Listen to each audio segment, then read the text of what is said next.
4 au verset 25. Écoute bien. Le geôlier ayant reçu cet ordre, les jeta dans la prison intérieure et leur mit les 7 au pied. Oui. Vers le milieu de la nuit, Paul et Silas priaient et chantaient les louanges de Dieu. Ils chantaient les louanges de Dieu. Et le prisonnier les entendit. Tout à coup, il se fit un grand tremblement de terre. Alléluia. Regarde la force de la louange. La parole nous parle ici de Paul et Silas, qui étaient dans une situation très compliquée. Quand toi tu as un problème, tu es tourmenté. Hein? Parce que ton cœur n'est pas pur devant le Seigneur. Quand tu as une situation, tu es troublé. Quand tu as une situation, tu es mélangé. Mais un enfant de Dieu ne se mélange pas. Quand une situation se présente au-devant de toi. Parce que Jésus-Christ nous a donné la solution de tout. Paul et Silas étaient quoi? Des serviteurs. La parole de Dieu dit quoi? Ils étaient venus faire quoi? Annoncer la bonne nouvelle. C'est dans ce programme. Qu'est-ce qui va se passer? L'ennemi va se lever contre eux. Il va les prendre et il les jette en prison. Et quand on les jette en prison, on sait qu'on les menace même pour les jeter en prison. Et la parole dit, pendant qu'ils étaient en prison, ils n'ont pas pris le temps de pleurer, de gémir, de dire Seigneur, j'ai fait quoi? Comme tous les jours, pécheresses que nous sommes, on est tous en train de se plaindre. Souillés que nous sommes, on est tous en train de se plaindre. J'ai fait quoi, Dieu? Est-ce que tu peux te taire un peu?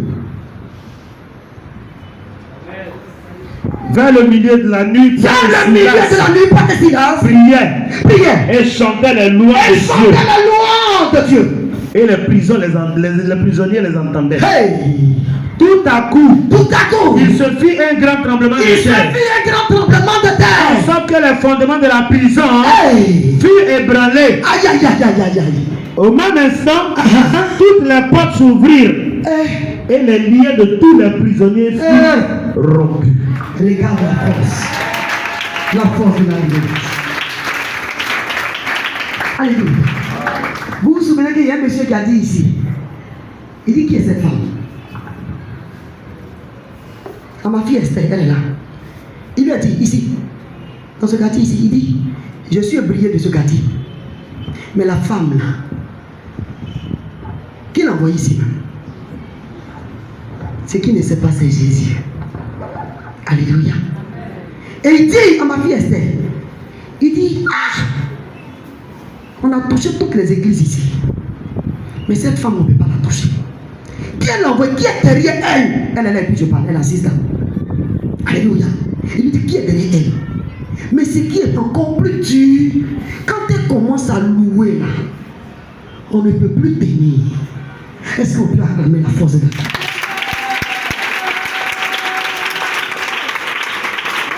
La parole de Dieu nous dit, Paul et Silas, frère, on était jetés en prison, simplement parce qu'ils annoncent Jésus. Et quand ils ont été jetés en prison, voici ce qui va se passer. Je te parle ce jour, ce matin, de la force de la louange. Amen. Paul et Silas, regarde, n'ont pas murmuré. Seigneur, j'ai fait ton œuvre et puis on m'a jeté en prison. Seigneur, je suis en train de parler de toi et puis on m'a jeté en prison. Non, Paul et Silas n'ont pas parlé de ça. Ils ont commencé à adorer au milieu de la nuit. Ils ont commencé à adorer. Ils ont commencé à adorer. Ils ont commencé à adorer. Ils ont commencé à prier. Ils ont commencé à prier. Quand toi tu as problème, tu dors. Quand toi tu as problème là, c'est là même que tu n'es pas prêt pour venir à l'église. Quand toi tu as un problème là, c'est là que tu ne t'élèves pas. Parce que tu penses que c'est un pasteur qui a fait. C'est un pasteur qui doit faire. Tu penses que c'est une servante de Dieu qui doit faire. Frère, Paul et Silas n'ont pas regardé à quelqu'un d'autre que Jésus. Ils n'ont pas fixé les yeux ailleurs qu'à Jésus. Ils n'ont pas regardé ailleurs. Ils ont compris la force de la louange. Ils ont compris qu'il y a un Dieu, frère. Il y a un Dieu qui parle pour eux. Il y a un Dieu qui combat pour eux. Il y a un Dieu, frère, qui a une dimension de gloire. Une dimension, frère. Regarde, déraciné ce qui était enterré. Il y a un Dieu dans le ciel, sur la terre, et sur la terre, qui a la capacité, frère, de réveiller les morts. Il y a un Dieu, frère, qu'on ne peut pas arrêter sa force surnaturelle.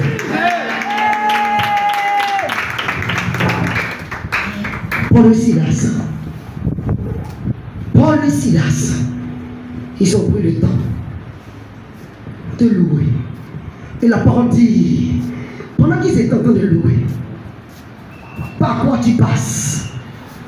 Quel est l'état de ton cœur? De la louange. Quel est l'état de ton cœur? Et tu es angoissé. Tu es tellement angoissé que toi-même là, Jésus n'est plus rien devant toi. Paul et Silas pourraient dire que je suis en prison. Il y a des prisons, frère. Dieu t'emmène pour que son nom soit glorifié. Il y a des situations que tu dois vivre pour que le nom de Christ soit glorifié. Amen. Je vais dire quel est ton témoignage? Est-ce que tu as un témoignage? Quand on suit Jésus, on a un témoignage. Jésus ne te dit pas viens me suivre et puis tout va aller bien dans ta vie. Non.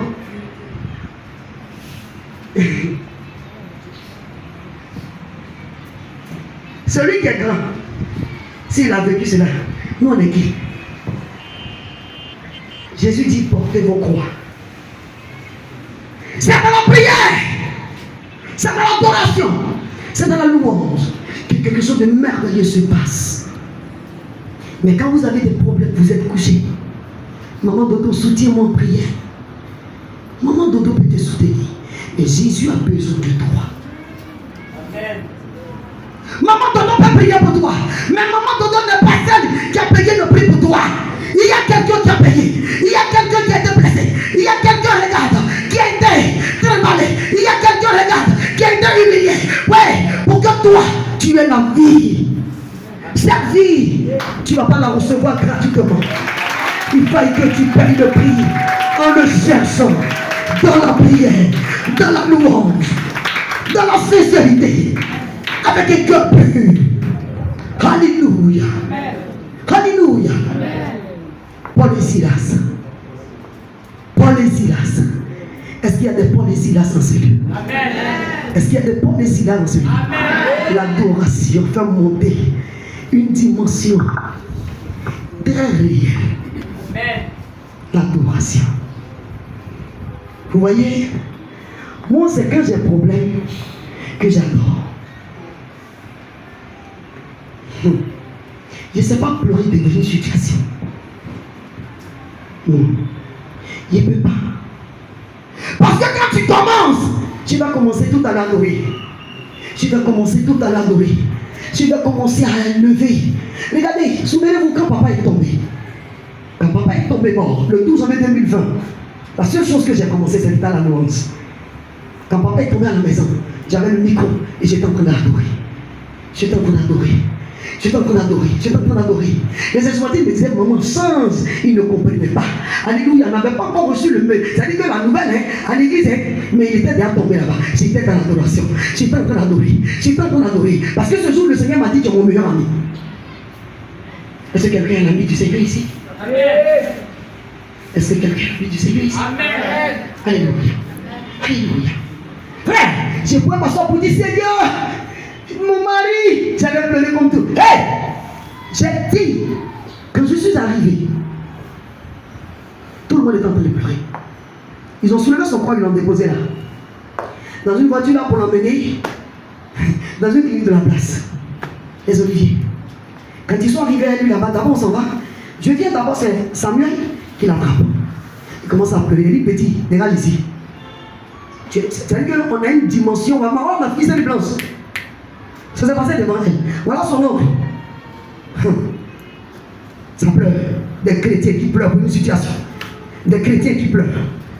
Moi qui étais, c'est-à-dire que la concernée, je les ai regardés. J'ai dit, Seigneur, tu m'as dit que je suis ton meilleur. Un ami ne trahit pas. Un ami n'abandonne pas. Un ami ne délaisse pas. Alléluia. Ça pleure. Parce que c'est fini. Hein? Il est tombé. La langue pendait. Le cou était comme ça. C'est fini. Quand tu l'attrapes, il te laisse. Alléluia. Papa ne respirait plus. C'est pas AVC, c'est rien. Et c'était la mort. Quand on l'envoie aux oliviers, les médecins l'ont regardé. Et puis ils ont dit, c'est fini. Il est resté sous les brancards, sans un appareil. C'était fini. La langue pendait toujours, puis ses dents serraient la dent, serraient la langue. Papa était couché dans sa vie. Et j'entends la voix du Seigneur qui me dit, là c'est bon, je suis sorti de la clinique. Il élève les mains, sans chaussures, devant les oliviers que vous voyez. J'ai commencé à crier à Dieu, à adorer, à l'élever. J'ai dit, est-ce qu'il y a un Dieu plus puissant que toi? J'ai dit aux gens, vous allez vous calmer avec vos pleurs matin. Vous allez vous taire ce matin. Moi, mon mari, reviendra avec moi. Parce que regarde, il y a quelqu'un qui est puissant. Il y a quelqu'un qui va dans la voie de celui qui est pur. Amen. C'est pour lui que je suis dépouillé. C'est pour Christ que je vis. Je n'ai pas de vie ailleurs. Rien du tout. Pour lui seul que je vais chanter. Pour lui seul que je vais parler. Alléluia. Gloire à Jésus. Je suis venu chercher sa carte d'assurance. Je m'en vais. Je me suis arrêté. Il est couché là, personne ne s'occupe. Les médecins sont dans leur bureau.